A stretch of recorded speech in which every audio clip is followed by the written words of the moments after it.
How's it going, guys? Cody back again, dropping yet another video. Right, guys, yesterday I posted on my community and I also posted a video letting people know that on Saturday morning I was informed by two prison sources about an arrest on the Friday, so the day before, of a prison officer being arrested, coming into the prison in possession of mobile phones and drugs. Upon entering the prison officer off B Wing, who I know the name, but I'm not going to mention his name, was searched in his boots, you know, like Magnum sort of police boots, what the police wear and what prison officers wear. In the sides of the boots were drugs and mobile phones. He was obviously arrested, conveyed to a police station, questioned under caution, has since been released pending what the police call an investigation, technically on police bail, and he's been suspended by the prison. Obviously, with any prison information that I receive, I obviously pass it to my media contacts, both local and national. And as I told you yesterday, there will be a story today. Well, here's the story. So, Manchester Evening News, guys, link in the description below, like I always do. So, headline: another HMP Forest Bank prison officer has been arrested, this time on suspicion of bringing prohibited mobile phones into the jail. Now, just for the record, on the sign outside the prison, it states HMP Forest Bank. HMP implies that it is Her Majesty's Prison, and it's actually not. It's actually run by Sodexo Justice Services because it's a private prison. One sec, guys, I'm just opening the screen on the story again. Right, so let's get into it. So, the arrest followed vigilant work by staff at the Salford prison. A prison officer has been arrested on suspicion of smuggling mobile phones into a Salford jail. The officer was found with contraband items at Forest Bank prison on Friday, October the 4th. They were arrested shortly after arriving for work at the privately run jail at around 6:30 AM. The Manchester Evening News understands contraband items were found in the suspect's boots. Bosses at Sodexo, the private company which runs the prison, confirmed a member of staff was arrested at the prison in Agecroft on Friday. Matt Spencer, who's the director at Forest Bank, director is what private prisons call their governor, said, "We can confirm that a member of staff was arrested following vigilant work from our team. As this is part of an ongoing police investigation, we cannot comment further." It comes after another two prison officers were arrested on suspicion of smuggling prohibited articles into the Category B prison back in July. I got that story out as well because of my prison sources. Thank you to my prison sources. In that arrest, the reference in there, the two prison officers were arrested. One of them was 19, one of them was 28 or 29 years old. The 19-year-old girlfriend of the 19-year-old prison officer wasn't arrested but was suspended. She's now back at the prison and she's now back working. The previous arrest took place on Sunday, July the 14th, and the Thursday, the 25th of July, Greater Manchester Police said. Both men were released under investigation. Those two arrests are unrelated to each other, Greater Manchester Police said. It is not known what items the guards were suspected of smuggling in, but the list of prohibited items includes tobacco, mobile phones, money and alcohol, and obviously drugs. One officer has been jailed for smuggling in mobile phones, and two security guards were convicted of stealing and selling DVDs and games from the jail over the last 2 years. More drugs were confiscated at Forest Bank than at any other prison in England and Wales during 2017 to 2018. It was the third year in a row the prison run by contractor Sodexo had the highest number of drug seizures. An inspection of the prison last month revealed that the outbreaks of violence, mostly between prisoners and much of it serious, has doubled at Forest Bank over the past 3 years. Her Majesty's Chief Inspector of Prisons, Peter Clark, said, "The Salford prison had generally been well-led, competent and confident since the last inspection in 2016, but he warned that safety had deteriorated. A third of prisoners out of the 1,460 inmates said they felt unsafe during a spot inspection in May, while the figure was even higher for vulnerable prisoners at 52%. Private bosses previously said there are police to work around rehabilitation and learning has been recognised but acknowledged. There is more to do around levels of violence. More than half of the officers working at Salford's jail, 51%, have less than 2 years experience, while a third, or 37%, have less than 12 months experience. The report also comments on overcrowding at the prison, with inspectors finding that almost 2/3 or 60% of single cells at the Category B prison were doubled up. Meanwhile, the Prison and Probation Ombudsman is currently investigating the prison over 5 separate deaths which happened in custody. A spokesman for Greater Manchester Police said, police were called shortly before 7:20 a.m. on Friday, October the 4th, to a report of a man attempting to convey prohibited articles into HMP Forest Bank. A man aged 20, baby, was arrested at the scene on suspicion of attempting to convey prohibited items into prison and has been released under investigation. Inquiries are ongoing. Now, the officer, who I know the name of, but I'm not gonna say it on here, innocent until proven guilty and all that sort of stuff. 20-year-old baby, shouldn't be in the prison, no life experience, still wet behind the ears, and yet these people are trusted to look after the health, safety and well-being of prisoners. Some of them very, very mentally ill, with very complex needs, psychologically, emotionally, physically. 20-year-old guys, 20-year-old. Like I say, so this is the third prison officer that's been arrested this year that we're aware of.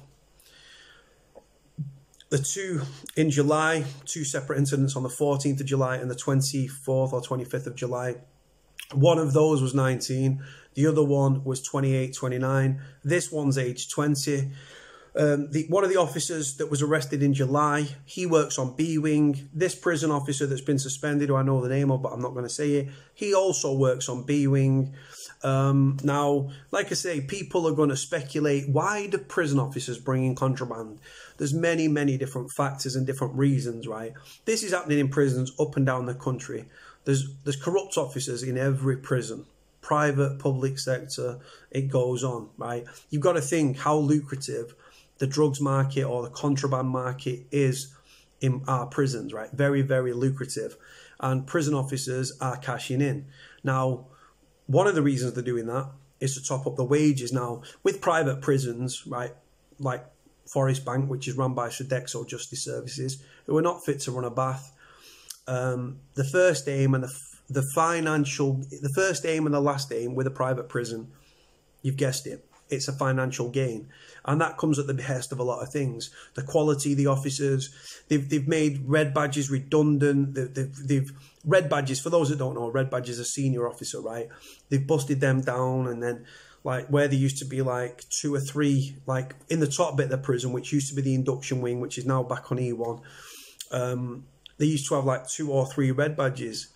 Then they're cutting it down to like 1. They're taking red badges off people, offering them like, oh, we'll make you back down to a blue badge. There's less unit managers, just to save money. And like I say, you've got to think the quality of the officer that you're going to recruit when you are paying, the pay of prison officers doesn't reflect the job and the danger that they face. Now, I've got to be honest there. It doesn't reflect very well at all. So when you're paying peanuts, you get monkeys. Now, a lot of these people that work at Forest Bank Prison, there's some great officers, the older officers that I don't think are still there anymore. The ones that used to lock me up 2.5 years ago have now left or gone on to different jobs that pay more money for less risk. They've left the service completely. When I've been to Forest Bank recently, when I tried to go on a visit to see somebody there, they wouldn't let me through the door because I had ripped effect jeans on.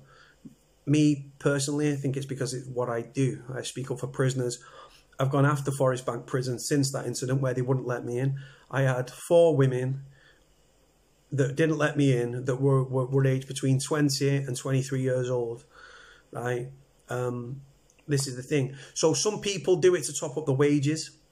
Some prison officers fall into the trap of a sexual relationship with a prisoner. Prisoners are masters of manipulation, and they'll always go after weakness, whether that's in another prisoner, prison security, even prison officers. That's just how it goes, yeah? Now, prisoners are very manipulative, and they want to use every situation to their own advantage. And knowing how lucrative the drugs market is within prisons, or the contraband market, because tobacco, mobile phones, SIM cards, drugs, new psychoactive substances like spice, all big business. So you've got intersexual relationships between prison officers and prisoners. It happens, guys. It's not a secret. Check the headlines. Prison officers just topping up the wages. Where, like I say, you've got let me get my words out. Old school screws that if you're entitled to it, you'll get it, and if you're not, you won't. Then you've got these young ones, and these young ones, guys, it's like shooting fish in a barrel for a prisoner, because you can get to them. They're pissed off. They're working long hours. They're undervalued. There's no the top brass. Matt Spencer hasn't got a clue what's going on the landings, right? He might see reports and stuff and deal with adjudications, but he's out of touch with what's going on within the prison. There's a breakdown from the top brass down to the landings, right? It was like that 2.5 years ago, and it's like that now. So prisoners see this, and then they work on the officer. They condition the officer. Listen. You can get a month's wages if you bring in a little parcel for us, depending on the amount of drug or contraband or what they're bringing in, right? And then they fall into the trap that way. They could be from the same estate, so it could be threats, intimidation, blackmail. I'll give you a scenario that I was aware of. Prisoner got very friendly with a prison officer. Everyone's got WhatsApp. Mobile phones are big business in prisons. They're everywhere. If you can afford them, you've got your little basher phones, and then you've got your smartphones, right? So you get friendly with an officer, you swap numbers. Oh, listen, miss, do me a favour. Send me a picture of you with your tits out, in your uniform, with your epaulettes, yeah? She's taking a picture, putting a cat's arsehole on, sends the picture to the prisoner. The prisoner's then got her with her tits out, in a prison uniform, showing her face. He's got her over the proverbial barrel, quite literally, right? Right, now you better start bringing me fucking things in, or I'll take this to the fucking senior officer or the unit manager. You'll end up getting arrested. You can end up in prison yourself.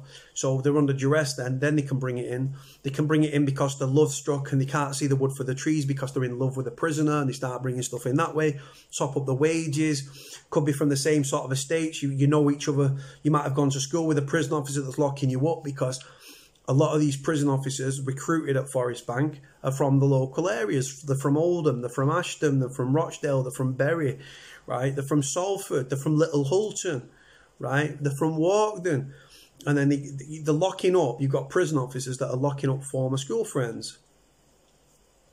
It goes on, guys, right? And prisoners will always manoeuvre to work that to their advantage. And it goes on, guys. It's not a secret. The next arrest in Forest Bank, the next story coming out of Forest Bank is not very far away. In the story that you heard, you've got the Prison and Probation Ombudsman, which is investigating the prison. That's nothing new, because there's been 5 deaths in, I think, 14 months. You had Ray Lucy, Michael McDonough, God bless him. God bless Ray Lucy. You had a Romanian sex offender. I can't think of the other 2 off the top of my head at this moment. But prisoners are leaving prison in body bags at an alarming rate, and body bags are as much part of prison life as the understaffing, the corruption and everything else. Now, Forest Bank, like it alluded to in the story, has had the 3rd highest seizures of drugs of any prison in England and Wales. Not 1 year, not 2 years, 3 years on the bounce. I don't know if it's this year or next year. It'll be the 4th year. I'm fully expecting Forest Bank to come top of that thing again. And it's not the Premier League table, guys, where it's a good thing being on top of the table. No.